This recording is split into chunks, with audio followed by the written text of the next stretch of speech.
Jadi gue berasanya di gua itu gue kayak agak sumeng, tapi nggak demam ya. Terus gue batuk, kering ya, dan agak pusing. Gue cobalah swab. Dia udah yakin banget sewaktu gue swab pasti hasilnya negatif. Katanya gue positif. Sedih sih, sedih banget. Nggak bisa, maksudnya tahu mereka di luar, tapi gue nggak bisa pegang, nggak bisa. Kayaknya sedih lah pokoknya ya. Gue pas di hari ke-6 dari isoman, penciuman gue tuh hilang. Nah ini nih, penciuman gue hilang, totally hilang gitu loh. Gue nggak bisa nyium apapun, dan keperasa juga kalau gue. Jadi gue nggak bisa ngerasain apapun yang gue makan rasanya plain banget. Nah di situ gue nggak nafsu makan. Nah itu kejadian langka banget ya, gue nggak nafsu makan karena gue rakus orangnya.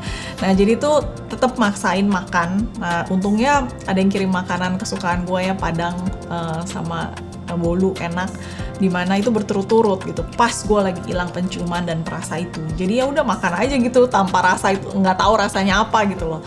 Nah pas lagi hilang penciuman sama penciuman itu, gue terus rangsang, dikasih tau temen juga yang udah pernah positif, terus rangsang pakai yang living oil yang peppermint. Nah itu terus dirangsang terus, dan tenggatnya 3 hari doang udah balik lagi tuh penciuman sama perasa gue. Dan itu termasuk cepet banget ya, karena biasanya kata dokter semingguan, atau makan ada yang lebih malahan ya. Gitu. Intinya pada saat itu terjadi itu normal. Jadi jangan anggap ini adalah you're getting worse and everything. Enggak, itu adalah proses yang memang harus dilewati semua penderita COVID. Waktu itu si Meli, gue lagi siang-siang lagi teleponan sama ya orang kantor gitu kan, terus tiba-tiba Meli teriak, "Dad, nggak bisa cium!" Kayak everybody panic and everything gitu. Tapi again, karena syukurnya dokter kita tenangin. Jadi pada saat dia kasih tahu ke dokter, dan dokter bilang it's okay, that's normal. Jadi kalau misalnya pada saat lagi isoman dan terjadi hal seperti itu, nggak usah panik, it's normal. Dan intinya kan kita harus makan nih, harus terus makan. Jadi cari makanan-makanan yang kesukaan, tapi yang sehat ya. Maksudnya jangan yang akhirnya jadi bikin sakit kotor, tenggorokan segala macem gitu, atau kotor jadi sakit perut gitu ya. Tapi cari makanan-makanan yang memang favorit banget dan hajar itu terus supaya akhirnya tetap makan. Iya, yang penting gitu. Terus isi sih. Dalam kasus dia Padang. Jadi dia makan langsung drop banget, tapi sekalinya dikirimin Padang habis habis. Tapi lumayan nyicil sih. Biasa Padangnya kan nambah, ini kayak satu porsi bisa 3 kali makan, tapi at least yang makan tapi habis gitu. Iya, tips gue yang terakhir adalah hati gembira adalah obat. Ini beneran banget. Karena selama isoman sendirian, gue tahu banget itu nggak gampang ya, sendirian di ruangan. Walaupun tahu keluarga di depan ya, kayak gue tahu Pak Irwan sama anak-anak di depan, tapi gue nggak bisa pegang mereka. Gue cuma ngobrol, cuma pakai video call ya, malam-malam kalau nggak siang-siang. Tapi itu juga kayak nangis-nangisan sama anak-anak karena nggak bisa ketemu gitu, kangen gitu kan.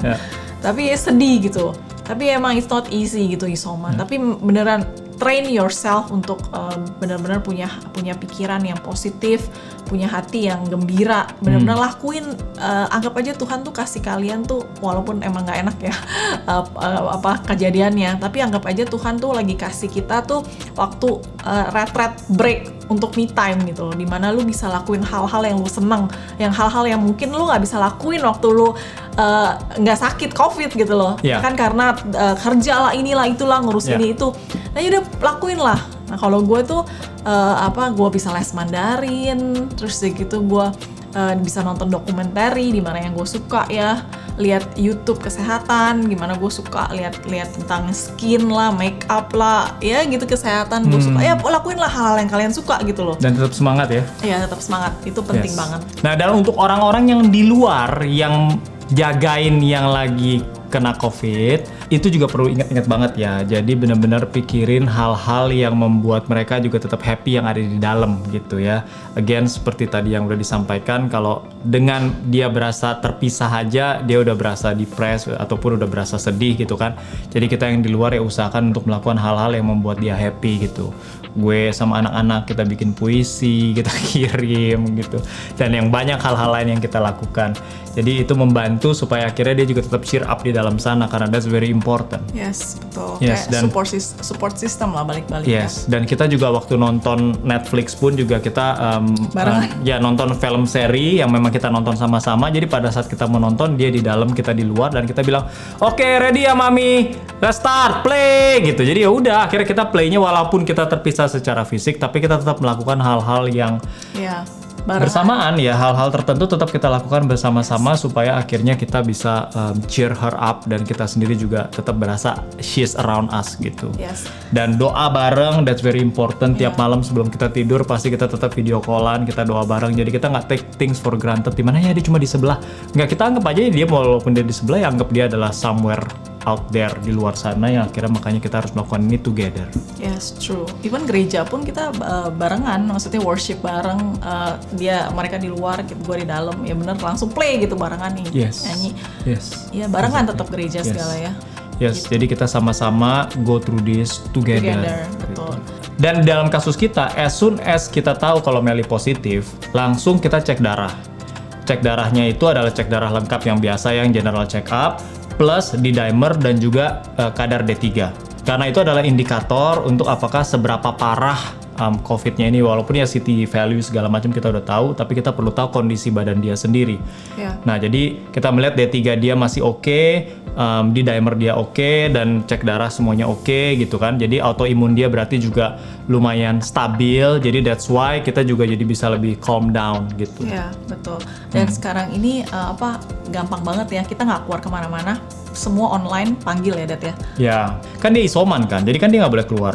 Jadi makanya kita juga sempat bingung tuh, loh gimana caranya kalau gitu mau cek darah. Nah itu gampang kok, kita bisa telepon Prodia dan segala macem.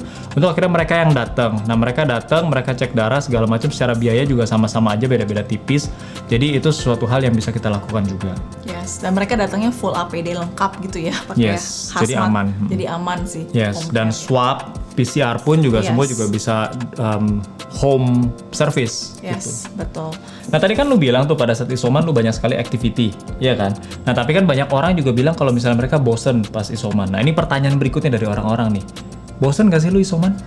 Enggak sih ya, fill your time untuk hal-hal yang kalian suka, hal-hal yang nggak bisa kalian lakuin waktu kita nggak sakit gitu loh.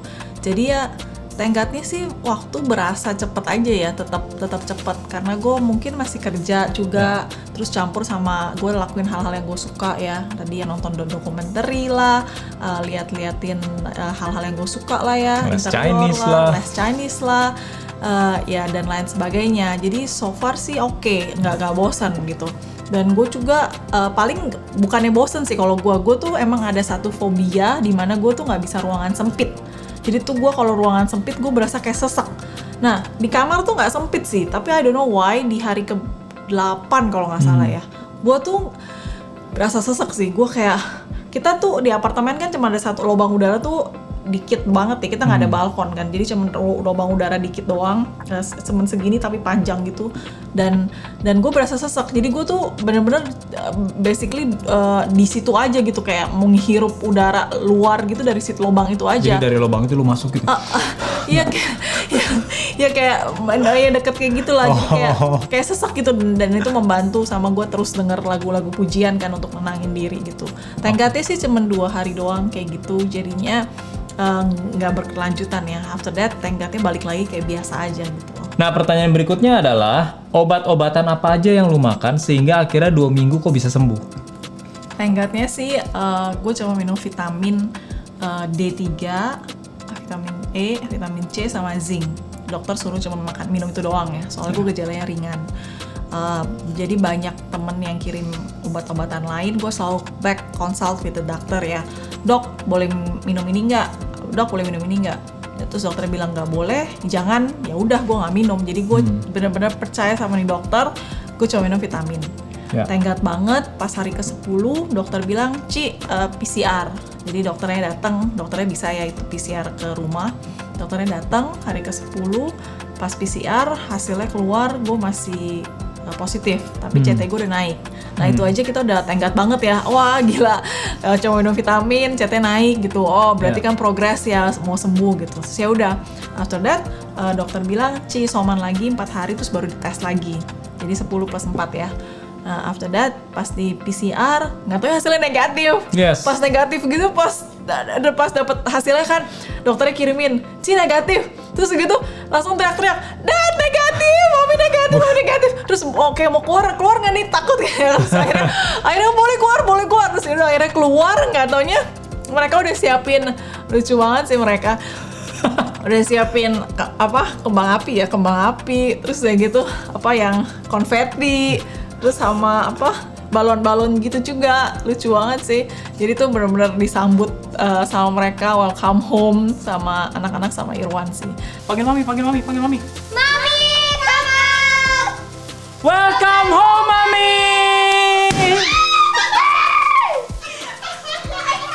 Gimana sih kalian, woi? Ayo lagi. Welcome home, mami. Yeay. Welcome home, mami.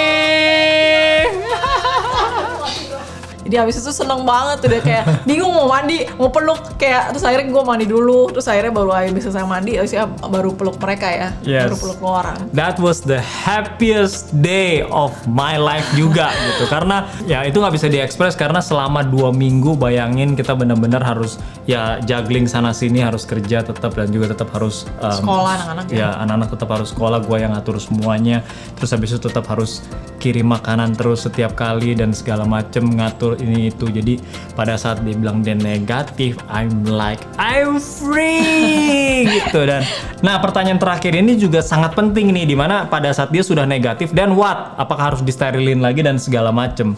Jadi buat kita yang pertama-tama yang kita lakukan adalah dia keluar kamar sebelum peluk siapapun, mandi dulu gitu, just in case, nggak tahu ini bener atau enggak, tapi ya just to be safe, dia mandi dulu. Jadi sama aja kayak dari luar rumah, dia harus mandi dulu, habis mandi baru dia bisa peluk kita semua dan segala macem.